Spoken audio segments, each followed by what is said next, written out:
Olá, meus amigos do Brasil, tudo bem por aí, hein? Que ótimo por aqui está ótimo. E nós estamos chegando com o nosso Visão Geral de hoje. Visão Geral, um olhar atento para os fatos do momento. Quer coisa mais atual do que desemprego? Quer coisa mais atual do que os empresários tendo a necessidade de vender mais? Pois é. Nós vamos conversar com o Luiz Eduardo Mendes, empresário especialista em treinamentos comportamentais. Aliás, ele já esteve aqui, o pessoal gostou muito e nós nos vimos na obrigação de trazê-lo mais uma vez.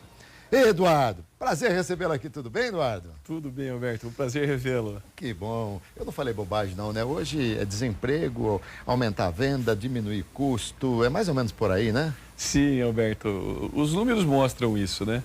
No último trimestre agora de 2016, a taxa de desemprego subiu de 11,2 para 11,8, quando comparado com o trimestre anterior.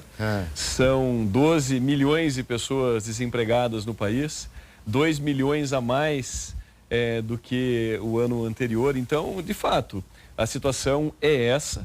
É uma situação de crise, com perspectiva de ajustes ainda em 2017, talvez um leve crescimento, e apostando que 2018 aí sim teremos um possível crescimento considerável. Pelo menos é o que os especialistas costumam dizer, né? Agora é sempre uma aposta, né, Alberto? Com certeza. Como diria Keynes, um grande pensador, um grande economista, o futuro é incerto e não sabido. A única certeza de longo prazo é que estaremos todos mortos. Então, é essa incerteza que faz parte do dia a dia de quem tem uma empresa, do dia a dia de quem empreende, de quem resolve, por exemplo, abrir o próprio negócio, né? Interessante, né? Essa realmente é a única certeza que a gente tem na vida, né? E eu tenho um amigo que ele diz o seguinte: a gente nasce sem pedir e morre sem querer. Então temos que aproveitar esse intervalo, né? Do nascer e do morrer. Bom, mas vou falar um pouquinho aqui do Eduardo, né? Luiz Eduardo Mendes, ele é formado em economia, né? Economista formado pela Universidade Paulista, Unip, especialista em liderança e gestão estratégica pela Universidade da Califórnia, San Diego, Estados Unidos. Também especialista em marketing MBA, pela Fundação Getúlio Vargas. Quanto curso, hein? Sócio do grupo Mastermind, trabalha há 15 anos ajudando pessoas a terem resultados por meio de treinamentos comportamentais. Diretor da Mastermind, treinamentos de alta performance. A gente tem por hábito, deixa eu te explorar bem aqui, porque você é um cara especializado. Eu já assisti a muitas palestras motivacionais, e a gente sai dali com uma garra, mas dura pouquinho, depois a coisa volta. O que a gente tem que fazer para que a todo momento o que a gente aprendeu seja colocado em prática, por exemplo, numa palestra, num curso?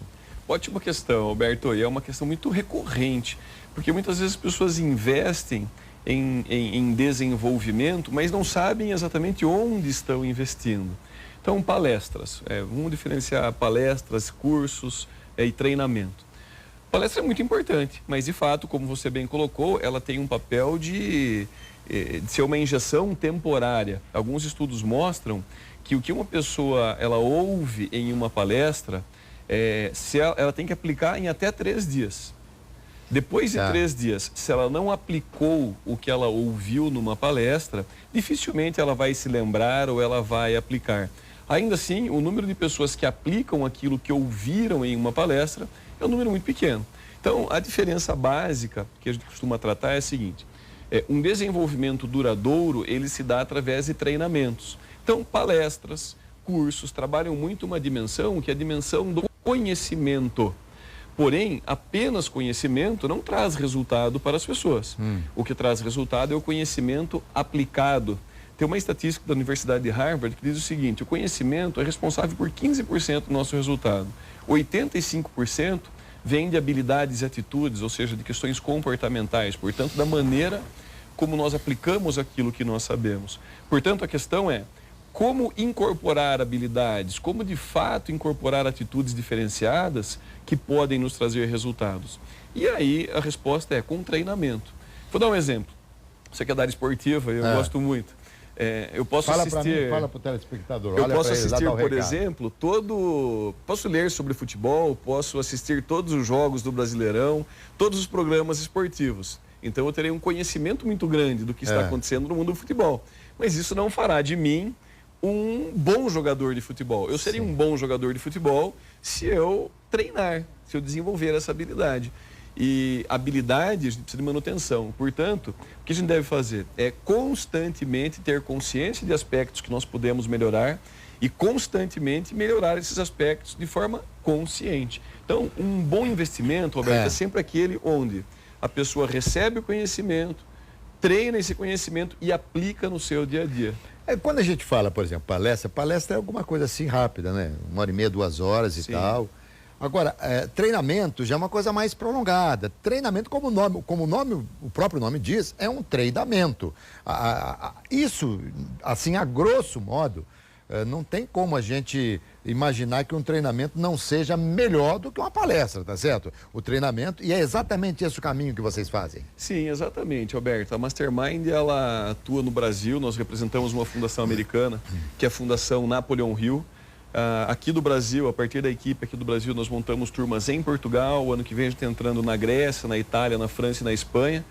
E temos mais de 3.000 turmas formadas aqui no Brasil. Para você ter uma ideia, são mais de 140.000 horas em treinamento. E sem dúvida, se nós quisermos resultados duradouros, nós precisamos treinar, treinar, treinar e treinar. Nós fizemos uma pesquisa com a Universidade de Santa Catarina, a Federal de Santa Catarina. Tem um mestrando que entrevistou ex-participantes 3 anos depois de formados dentro desse processo de treinamento, Alberto. E 93% deles ainda diziam que aplicavam aquilo que foi visto no treinamento. Por quê? Porque não foi algo passageiro. Sim, marcante, foi algo tal. duradouro. Agora, a Mastermind, mas explica assim, bem, de uma maneira muito coloquial, o que é treinamento comportamental? É de comportamento, imagino. Sem dúvida. É de atitudes. Sem dúvida, Alberto, exatamente. Então, como é que funciona um treinamento, Alberto? Vou dar um exemplo. Dos nossos programas, a pessoa chega em sala, ela participa de situações dentro de sala que simulam situações que acontecem fora de sala. Por exemplo, como falar em público, como conduzir uma reunião, como se apresentar de maneira adequada. E a partir desse momento, nós entregamos algumas ferramentas, algumas técnicas. Então, ela recebe o conhecimento, treina esse conhecimento dentro de sala. Terminada a dinâmica, vem um aspecto muito importante. A pessoa ela faz um plano de ação para colocar em prática no seu dia a dia. Então, imagine um participante, por exemplo, que tem uma reunião importante, uma entrevista de emprego, por exemplo. O que ele faz? Ele fala, opa, nessa entrevista de emprego que eu terei na quarta-feira, por exemplo, eu vou usar essa técnica, eu vou me apresentar dessa maneira. Quando me for solicitado uma condução de uma reunião, eu vou conduzir dessa forma. Portanto, ela sai de sala, depois de ter treinado, com um objetivo para aplicar fora de sala. E como é que é o programa? Ela traz os resultados para dentro de sala nas sessões seguintes. E o treinamento demora quanto tempo? Varia de curso para curso? Varia de processo, varia de empresa. Esse nosso processo, que é o nosso carro-chefe, ele leva 3 meses. 3 meses. Por quê? Para que de fato as pessoas tenham a possibilidade de trazer os resultados para dentro de sala e compartilhar esses resultados com o grupo. Porque aí é que você vai mensurar até a própria validade do que o cara está fazendo, tá certo? Porque você vai tendo feedback de tudo que você está passando para ele. E ele vai trazendo posteriormente. E cada processo, cada experiência que ele traz, imagino que para o grupo seja algo extremamente interessante. Sem dúvida. Posso dar um exemplo, claro. Roberto? Um exemplo concreto, que ajuda a ilustrar isso que você está colocando? Eu tive um participante, por exemplo, que trabalha numa indústria de móveis. E era responsável pela elaboração dos projetos desses móveis. E o que ele estava fazendo? Ele participava das reuniões de diretoria, a pressão estava toda em cima dele. Por quê? Porque o pessoal do comercial precisava dos projetos. Então, o pessoal do comercial dizia o seguinte, olha, eu não vendo porque os projetos demoram para ficar pronto. E o pessoal da produção dizia, olha, a produção está atrasada porque os projetos demoram para ficar prontos.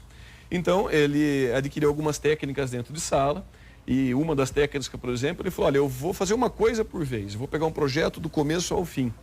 E ele, então, reuniu a equipe, avisou a diretoria, falou, vou mudar o meu sistema de trabalho. E começou a trabalhar com a equipe toda focada em um único projeto. Então, ele estava com muitos projetos atrasados e eu me lembro que em 20 dias ele atualizou todos os projetos, conseguiu seguir o cronograma. E na reunião daquele mês ainda de diretoria, ele compartilhou conosco. Ele falou, olha, agora na reunião de diretoria, toda a pressão que estava em cima de mim, eu até achava que ia perder o emprego, ela saiu.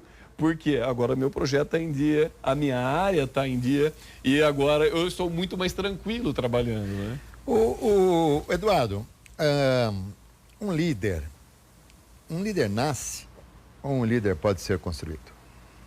Boa questão, Roberto. É uma questão que sempre me colocam, né? Evidentemente que as pessoas, elas têm algumas aptidões, têm alguns talentos. Mas quantos talentos você e eu conhecemos que ficam no meio do caminho? Jogadores de futebol, por exemplo, que eram talentosíssimos no início da carreira, que acabaram se perdendo. Quando a gente fala em liderança, é muito similar. O que é liderança? Quais são as habilidades que um líder precisa? Uma boa comunicação, uma boa relação com as pessoas, um bom controle emocional. E perceba, eu estou falando de habilidades. E as habilidades nós adquirimos ao longo da vida, através de treinamento, através das convivências que nós temos. Portanto, a maior parcela do resultado de um líder vem daquilo que ele desenvolveu ao longo da vida. Então, ninguém nasce pronto, Roberto. Então, um líder ele vai se construindo dia a dia com a própria vida, com a própria experiência, e de repente ele pode se tornar líder aí já, de repente, na terceira idade até. Sem sombra de dúvida, sem sombra de dúvida. E uma outra, e nesse sentido, as pessoas às vezes me perguntam, puxa vida, mas uma dona de casa é uma líder? Eu digo, claro que é. Claro que é. O que é liderança? É essa habilidade de influenciar as pessoas para que elas atinjam um objetivo. E uma dona de casa, por exemplo, que às vezes está nos assistindo agora, à medida que você influencia seus filhos para que eles estudem, neste momento você está exercendo um papel de liderança, não é? Muito bem, estou conversando aqui com o Luiz Eduardo Mendes, da Mastermind, e com toda certeza você vai aprender muito ainda nessa entrevista, como eu, aliás, eu sempre aprendo aqui nas nossas entrevistas. Luiz Eduardo Mendes, da Mastermind. Nós estávamos falando de líderes, né? No bloco passado, liderança, essa coisa toda. Então, chegamos à conclusão que um líder, ele se constrói ao longo do tempo. Mas você escolher alguém, olha, vou fazer desse aqui um líder, aí já é mais difícil, né? Sim, porque o ideal é que nós escolhamos alguém dentro da organização com que já tem um perfil, que já tem uma isso. característica. É como lapidar um diamante, né, sim, Alberto? Sim. Uma coisa é você pegar uma pedra muito bruta para lapidar e a outra é lapidar algo que já está construído. Mas é uma história que eu gosto muito, Alberto, sobre essa questão da formação, que é uma história de um turista americano que estava passeando na Europa. E os americanos têm essa questão competitiva muito, muito presente, né? E na Europa existem muitas cidades muito antigas. Esse turista caminhava e encontrou um morador numa dessas cidades antigas e perguntou para esse morador, falou, escuta, aqui nasceu alguém famoso, algum grande líder, alguma pessoa, algum ministro? E aí o senhor, na sua sabedoria, disse, não, aqui não nasceu ninguém assim. E o americano ficou frustrado, falou, puxa vida, mas que cidadezinha insignificante, né, pensando com ele. E aí esse senhor então completou, dizendo o seguinte, falou, aqui ninguém nasceu presidente ou nasceu líder. Aqui nasceram apenas crianças. E essas crianças foram se desenvolvendo ao longo da vida e algumas delas se tornaram grandes empresários, grandes líderes, alguns se tornaram até ministros, mas elas se fizeram ao longo da vida. Então, Roberto, eu gosto muito dessa história, porque ela mostra que todos nós podemos ser o que quisermos ao longo da vida, desde que nos preparemos para isso. Com certeza. Todo mundo nasce igual, né? A criança nasce perfeita também, né? Aquela história do ser humano ser produto do meio, aquela coisa toda e tal. Mas é interessante. Mas vamos falar um pouquinho agora. Nós estamos passando, eu confesso a você que eu nunca vivi uma crise dessa no país. Há muitas maneiras de você escapar de uma crise, de você fugir, mas dessa vez parece que fecharam quase que todas as portas. Está todo mundo aí numa situação, todo mundo aí difícil e tal. E a perspectiva, primeiro que eu entendo o seguinte, Não há mal que sempre dure, nem bem que nunca se acabe, né? E mais escuro que meia-noite não fica. Chegou a meia-noite, daí para frente vai começar a clarear. Resta saber se nós chegamos na meia-noite, né, Eduardo? Mas assim, você falou do emprego, da pessoa se preparar para a entrevista do emprego e tal. Será que nós não temos que preparar melhor os empresários? Mas o que é preparar melhor os empresários? É aliviar um pouco também a carga tributária, dar um pouco mais, porque do couro tem que sair a correia, dar um pouco mais de condição para o empresário contratar? Sem dúvida, sem dúvida. Você tem toda a razão, porque o empresário, ele é o gerador de empregos. É ele que muitas vezes movimenta a economia. Um empresário, quando toma uma decisão, essa decisão tem um impacto muito grande na sociedade, no ambiente onde ele vive, porque a responsabilidade dele é maior.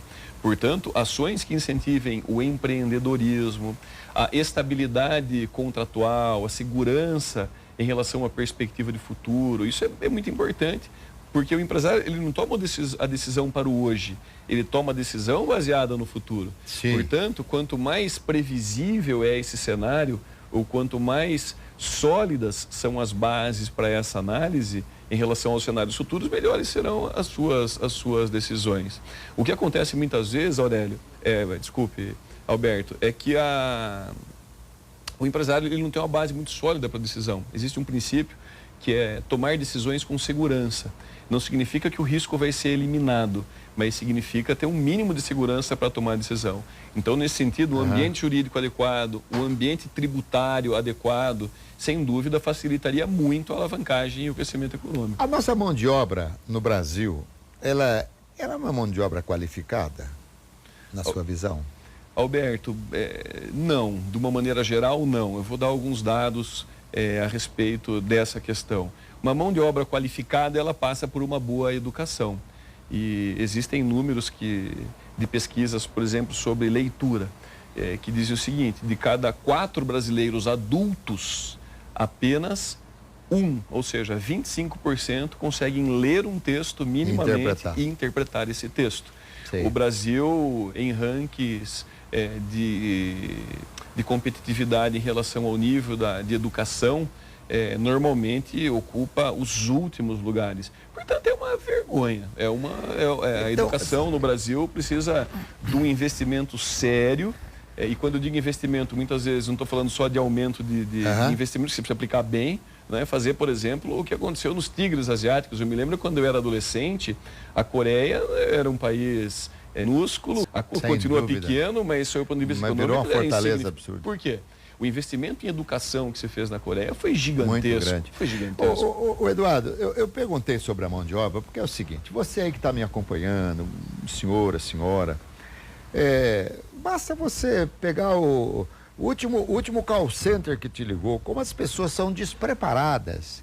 E outra, não sei qual tipo de treinamento que se dá a esse profissional, porque elas te ligam, te interrompem em situações que elas nem imaginam quais sejam, e não pergunte se você pode falar, se você não pode falar. Toca o telefone, Eduardo, você atende, por favor, eu queria falar com o senhor Luiz Eduardo. Pois não. Olha, senhor Eduardo, aqui da empresa tal, quero informar o senhor que essa ligação está sendo gravada. Olha, eu já falo o seguinte: querida, eu não faço gravado, eu só faço ao vivo. Quer dizer, é um negócio hoje, ninguém pergunta se você está ocupado, se você não está ocupado, se você pode atender, não pode atender. Eu acho que o call center é um negócio que não vai durar muito tempo não, Eduardo. Até pela própria tecnologia, porque hoje o computador está conversando, a máquina conversa com você. E sem contar a falta de... A intromissão, ela acaba te invadindo, invade a tua privacidade. Sim, principalmente em alguns segmentos, né, Alberto, de telecomunicações, por exemplo. Eu converso com alguns consultores que são dessa área, alguns amigos que trabalham nessa área, e dizem o seguinte, que a curva de grande demanda, ela já aconteceu. Agora se estabilizou. Lógico. Tem mais celulares no Brasil hoje do que habitantes. Exatamente. Então, eu vou vender para quem? Então, as empresas, elas estão cada vez mais agressivas nesse sentido. E há essa tendência, sim. Eu hoje já recebo ligações de robôs falando comigo. Exatamente. Né? E eu digo, puxa vida, né? Cadê o contato humano? Esse é o aspecto ruim, Alberto. O aspecto bom para quem está nos ouvindo é, em terra de cego, quem tem um olho é rei. Então, qualquer pessoa que minimamente entende que deve se qualificar, que deve ter uma boa fluência em leitura e começa a se preparar para isso, naturalmente ela começa a se destacar no mercado de trabalho. E esse é o caminho, Alberto. Esse é o caminho do aprimoramento, é o caminho do desenvolvimento. Eduardo, como vender mais? Eu certa feita, conversei com um amigo que havia se desligado de uma empresa de comunicação e junto com outro amigo, os dois montaram uma empresa tal, cujo o slogan da empresa era o seguinte: empresa tal, a solução em vendas. Eu disse aos dois: vocês serão os maiores milionários do planeta, porque quem conseguir encontrar a solução de venda, então, não existe uma solução, existem várias tentativas, né? Várias coisas que podemos fazer.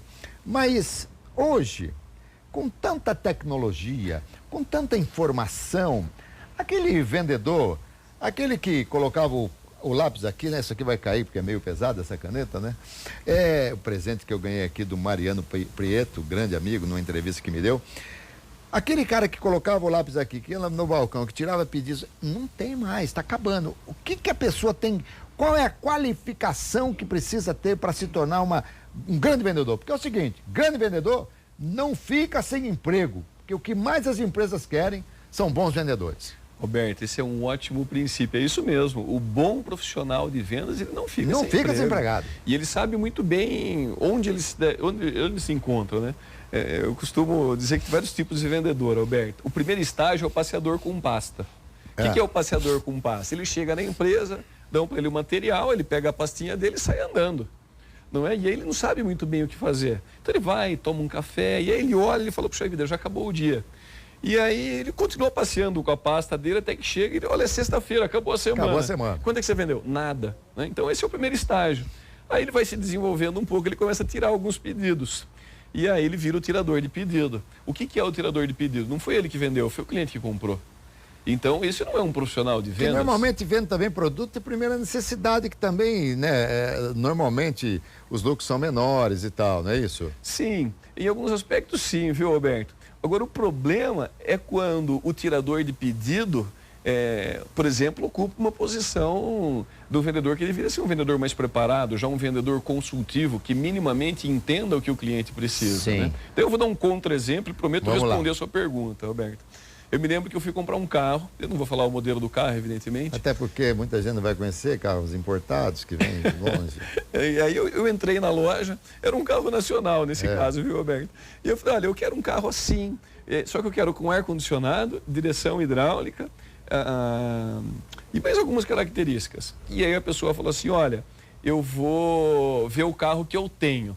E eu já fiquei preocupado, porque eu não queria o carro que ele tinha, eu queria o carro que eu queria. Você queria comprar, com aquelas exatamente. Características. E aí, 4 portas e tal.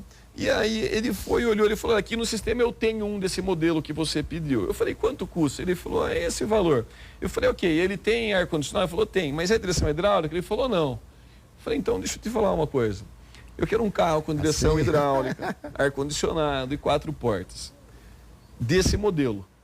Ele falou: pera um pouquinho, deixa eu dar uma olhada no sistema. Ele falou: achei um aqui. Eu falei: maravilha. Tem ar-condicionado, tem direção hidráulica, só não é 4 portas. Ah, é o fim do mundo, né? Alberto, ele me apresentou 4 alternativas. Até que chegou uma hora, eu falei: escuta, eu não quero saber o carro que você tem, eu quero saber se você tem algum carro que atenda a essas características. Ele falou: não. Então, qual foi o problema desse vendedor, Alberto? Ele não conhece o cliente, Alberto. Você ainda não respondeu a pergunta, mas depois do intervalo você vai responder. E eu vou dar um exemplo aqui para você. Você conhece o vendedor Tocha? Não. Já eu vou falar para você do vendedor Tocha. Voltamos com a nossa visão geral de hoje. Estamos entrevistando o Luiz Eduardo Mendes, da Mastermind. E olha, saímos do bloco, estamos falando aí de vendedores e tal. Pedi ao Eduardo que nos dê, assim, dicas de como vender mais, esse negócio todo. E eu prometi que ia falar sobre o vendedor Tocha. Você sabe o que é o vendedor Tocha, Eduardo? Não sei, Alberto. Eu fiquei muito curioso quando você... Deve ser aquele que incendeia as vendas, que vende muito. Eu não sei, estou curioso. Por exemplo, você não estava falando no bloco passado que móvel, aquela aquela coisa toda, e você pedia com todas as características, ele apresentava, mas faltava uma, depois pedia outra, tal, não sei o quê. O vendedor tocha, por exemplo, é aquele que ele está te falando de um carro, aí você fala assim, escuta, é aquele carro que está lá, aquele lá é... Ele fala, aquele lá é caro. Pronto, queimou a venda. Esse é o vendedor tocha. Já chega e já queima a venda, né? E nós temos muito isso, porque sabe o que acontece também, Eduardo? Nós estamos muito acostumados a comprar preço, né? A primeira coisa que a gente fala, quanto custa? O quanto custa de repente o valor já pode te trazer já pode te frear em relação ao que tem. Permita citar um exemplo aqui, eu fui comprar uma vez um projetor não, um multimídia, data show, muito obrigado, um data show. E o data show, ele estava assim exposto, e a primeira coisa que tinha era bem grande, assim, o preço. Eu olhava, aí eu fui ver atrás todas as características, tudo, espetáculo. Só que o preço já assusta todo mundo. Não tem que ser o inverso? Tem, Alberto. E aí que muitos vendedores não sabem como sair dessa. Jamais diga o preço se a pessoa não percebeu o valor que você está vendendo. Sim. Você só fala o preço depois que a pessoa percebe o valor. Então, você me perguntou no bloco anterior, né, sobre o que um bom vendedor precisa ter, o que fazer para vender mais. Ele deve fazer o contrário do que esse vendedor de carros que comentávamos no bloco passado. Ou seja, ele precisa entender claramente qual que é o problema que ele está resolvendo do cliente. Qualquer pessoa, quando vai fazer uma compra, Alberto, ela quer resolver um problema ou quer atender uma necessidade. Então, a primeira coisa é, qual problema ele estava resolvendo? Ele não me perguntou para que era o carro, se era para mim ou se era para minha esposa, se eu tinha filhos ou não, por que eu queria um carro automático, por que eu queria... Ele não sabia absolutamente nada a meu respeito, Alberto, nada. Então, a primeira orientação é conheça o seu cliente, mas conheça principalmente qual é o problema que você vai resolver do seu cliente. Isso fica muito mais fácil na hora de vender um produto, na hora de vender o serviço, na hora de se vender como profissional. Às vezes as pessoas vão procurar emprego, por exemplo, ela está se vendendo aí, concorda? Eu falei logo na abertura do programa que nós somos eternos vendedores. Eu estou aqui vendendo uma comunicação, não sei se estou vendendo bem ou se não estou vendendo bem, o comprador é você que nos assiste, né?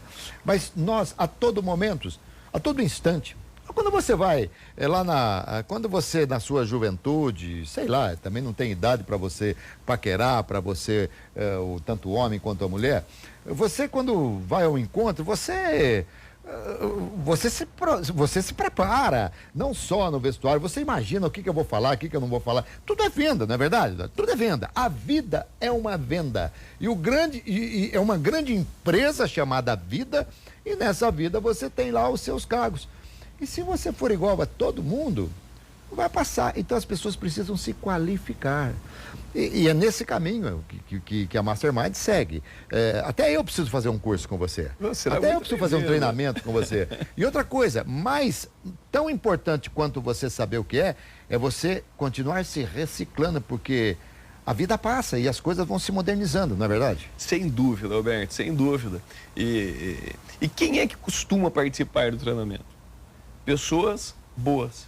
Pessoas que muitas vezes já estão numa posição social de sucesso, de êxito. Por quê? Porque aprenderam que o caminho é esse. Não vou citar nomes de empresários aqui, mas existem grandes empresários aqui da região de Campinas que participam do treinamento. Tive um participante com mais de 65 anos, Roberto. E já jovem, muito bem sucedido, e as pessoas se perguntavam, puxa vida, mas olha a mentalidade. Ele já tem 65 anos, ele já é bem sucedido, para que ele precisa de se desenvolver? E aí você vai perguntar para essa pessoa e diga, por que você veio fazer o treinamento? E ele dizia, olha, porque eu ainda tenho muito o que fazer, porque eu ainda tenho muito o que aprender. Com certeza. Eu não sou o que sou por uma geração espontânea. Ele dizia, eu sou o que sou porque eu me desenvolvo. Então, pessoas interessantes, Alberto, tem essa postura que você teve. Você falou, eu preciso me desenvolver. Não, né? A gente precisa se reciclar todos nós. Em relação à idade, eu costumo dizer o seguinte, e falo isso para meus amigos, claro que é uma brincadeira, mas a gente tem que falar, quando lhe falarem, nossa, mas você tem 60 anos. Graças a Deus. E você só vai chegar se Deus quiser. É assim que as coisas funcionam, tá certo? Porque eu digo da reciclagem, Porque o que é hoje verdade pode não ser amanhã. E o que é verdade hoje não era no passado. Então as coisas estão sempre caminhando, sempre evoluindo. E nesse caminho, claro, você tem que estar a todo instante se reciclando. Mas não deixamos de lado a situação do país, que também colabora. Porém, também tem uma coisa, né, Eduardo? Todos nós ficarmos a todo instante lamentando, não adianta, precisamos tomar atitude, dar uma virada. Sem dúvida. Existe o conceito, Alberto, que é o conceito da autorresponsabilidade. Né? Diante de uma situação, sempre haverá aqueles que vão ganhar dinheiro, aqueles que vão perder dinheiro. E é melhor estar no primeiro lado, né? Daquelas pessoas que ou choram ou vendem lenço. Eu prefiro estar do segundo momento, né? Os que vendem lenço. Então é assumir a responsabilidade, porque é muito mais fácil, Alberto, colocar a responsabilidade pelos nossos fracassos nos outros. Porque o país está assim, porque a minha esposa pega muito no meu pé, porque o meu marido não me deixa trabalhar, porque eu não tive uma boa educação. Alberto, para cada desculpa, eu vou apresentar 3 ou 4 soluções. Para cada exemplo de fracasso, eu te apresento 3 ou 4 de pessoas bem-sucedidas. Por quê? Porque pessoas bem-sucedidas olham a situação, olham a montanha e se perguntam: o que eu posso fazer para subir essa montanha? E acabam subindo a montanha, acabam encontrando alternativas, que aquelas pessoas que ficam se lamentando, evidentemente, jamais vão encontrar. Aliás, você citou uma frase do Nizanguanais, né? Do publicitário famoso. Ele tem até um livro, eu li o livro dele, Enquanto Uns Choram, Eu Vendo Lenço. Achei extremamente interessante, porque eu, nas minhas narrações de futebol, ao longo dos meus 46 anos de narração esportiva, eu usava muito essa frase, né? E eu achava que era o patrão dessa frase, o dono dessa frase, quando de repente um dia recebi de um amigo um livro chamado Enquanto Uns Choram, Outros Vendem, Eu Vendo Lenço, do Nizanguanais, publicitário, que até pela própria idade foi criador dessa frase muito antes do que eu. Então eu copiava, embora não soubesse que a frase fosse exatamente desse publicitário maravilhoso que é o Nizanguanais, que hoje faz parte do Conselho de Inteligência do Brasil. Sim. Ele e algumas outras pessoas importantes, intelectuais aqui do nosso Brasil. Bom, como é gostoso a gente falar, o mundo empresarial é um mundo muito interessante, né? E a gente, porque tudo que existe em termos de empresa se resume a você dar vazão ao produto. Você precisa vender. Aquela história de que do couro tem que sair a correia, não tem outro jeito. Agora me fale um pouquinho sobre marketing pessoal, que é uma coisa também, eu acho, por exemplo, que eu devo ser péssimo em marketing pessoal, não sou muito bom em marketing pessoal, não. As pessoas que são extremamente autênticas, como eu, me permita colocar nesse rol, elas têm alguma dificuldade em desenvolver o marketing pessoal? Boa questão, Alberto. As pessoas autênticas não. As pessoas autênticas, elas costumam deixar uma marca. E o que a gente precisa analisar é o tipo de autenticidade. São coisas completamente diferentes. Então, a autenticidade em si ela não é um problema. Pelo contrário, ela pode ser até um diferencial. Quando a gente fala de marketing pessoal, a gente precisa entender o seguinte: o que é o marketing pessoal? Como você quer que as pessoas se lembrem de você? Então, existem pessoas que, diante de uma reunião, pela maneira como se colocam, elas não sabem se expressar, não sabem conversar. Às vezes, por timidez, acabam fazendo um semblante um pouco fechado, ficam muito na dela. E essas pessoas, quando ficam muito na sua, por exemplo, aquele olhar fechado, é só timidez, percebam. Mas, de uma maneira geral, ninguém vai dizer o seguinte: nossa, olha lá como ele é tímido, vamos lá conversar com ele. As pessoas vão dizer o seguinte: nossa, que pessoa arrogante, não conversa com ninguém. Então, um bom marketing pessoal, Alberto, passa por isso. Como nós queremos que as pessoas se lembrem de nós. E aí algumas questões são fundamentais. Primeiro, uma boa habilidade de conversar com as pessoas, uma boa habilidade em se relacionar com as pessoas. Isso é fundamental, uma boa comunicação. Então, dicas simples, Roberto, dicas simples. Eu vou dar 2 dicas simples que ajudam muito as pessoas. Primeiro, sorria. Sorria mais. É muito simples. Vai, não, sorrir. Porque às vezes, por tensão, as pessoas ficam com o rosto fechado. E isso causa um impacto negativo nas pessoas. Então, você está nervoso, não sabe o que fazer, sorria. O sorriso traz um semblante leve. Esse é o primeiro ponto. É o primeiro ponto. Segundo, ouça mais e fale menos.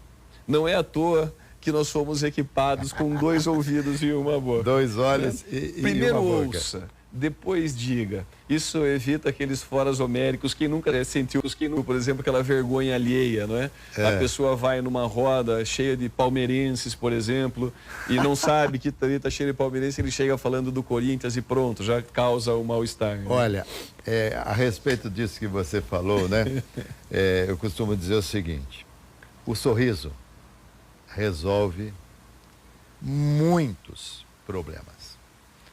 O silêncio evita todos. É muito bom. Tem uma outra que eu gosto muito, Alberto, que é o seguinte: enquanto a pessoa está em silêncio, a gente ainda pode ter certeza, a gente ainda acredita que ela sabe algo, né?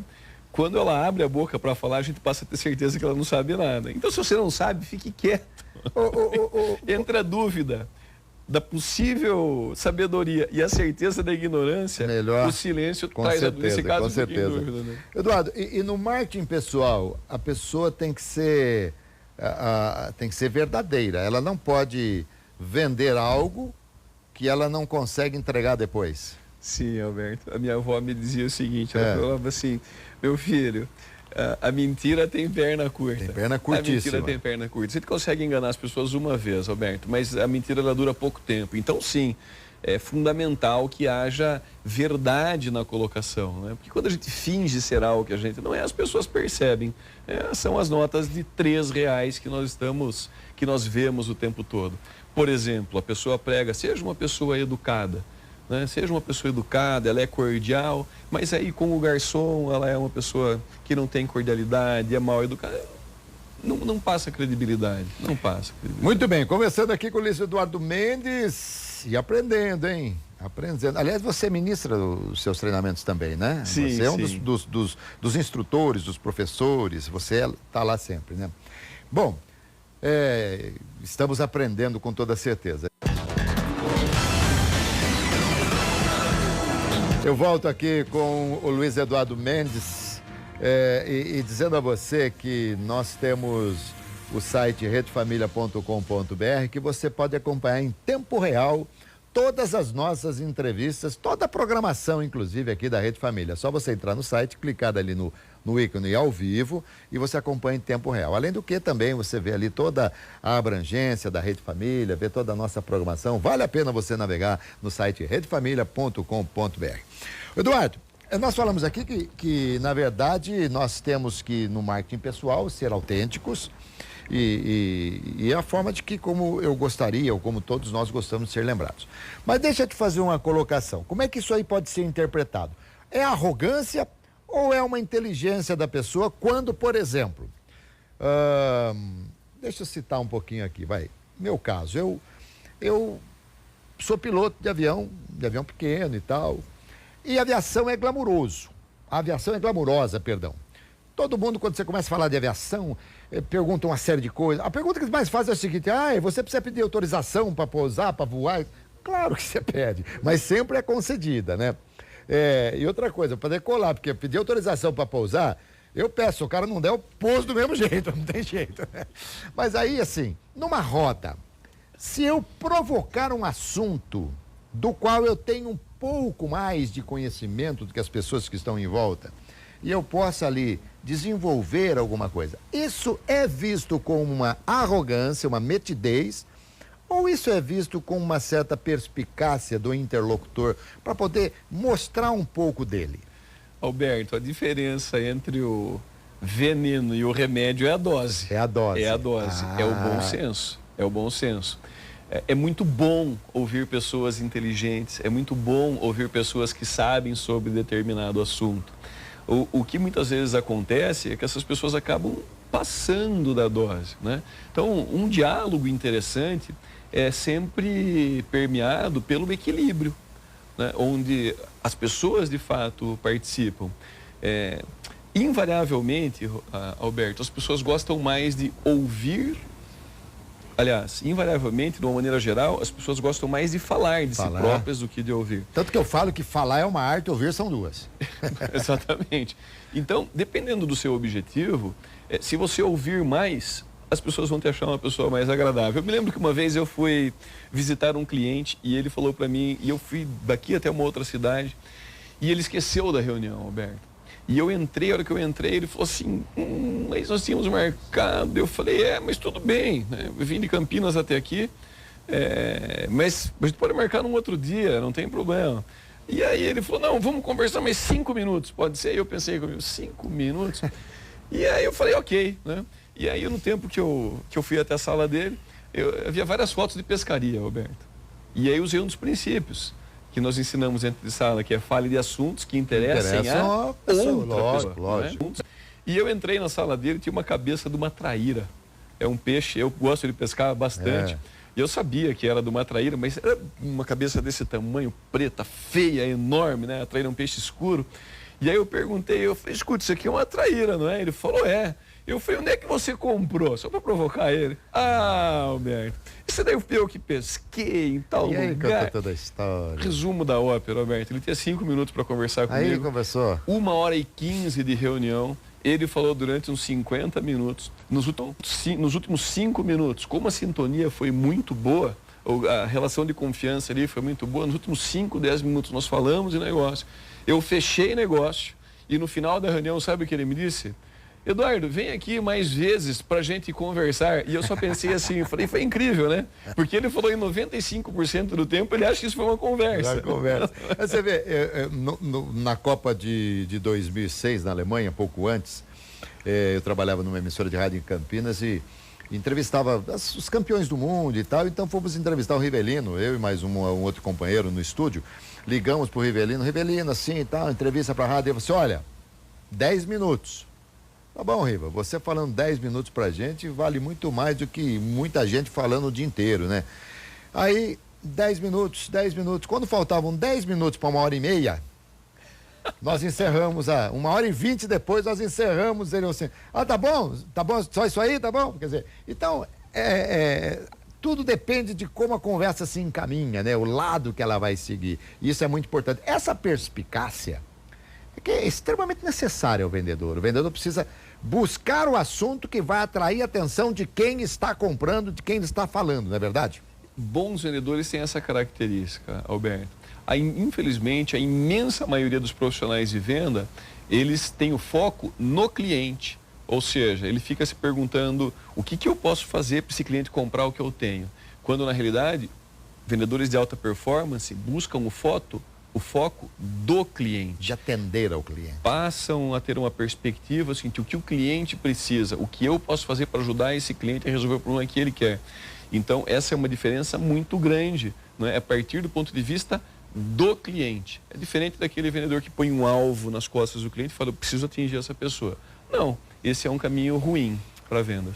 Só para a gente finalizar aqui, eu quando muito jovem, trabalhava numa empresa de vendas em Campinas e todos os cursos dos quais eu participei, alguns até que eu ministrei, a gente falava que a venda tinha 4 fases, que era o approach, né, a aproximação, oferecer o que você tem, sustentar a qualidade do que você tem e o arremate. Ainda continua a mesma coisa? Alberto, eu trabalho um conceito um pouco diferente desse. Né? Aí eu preciso de um outro programa. Então tá Mas bom. Basicamente o primeiro passo é esse approach, né? Essa aproximação. Isso é muito importante, porque à medida que você faz uma boa aproximação, você adquire a confiança do cliente. O segundo passo, antes de oferecer algo, é descobrir o que o cliente precisa. Mas aí é um assunto...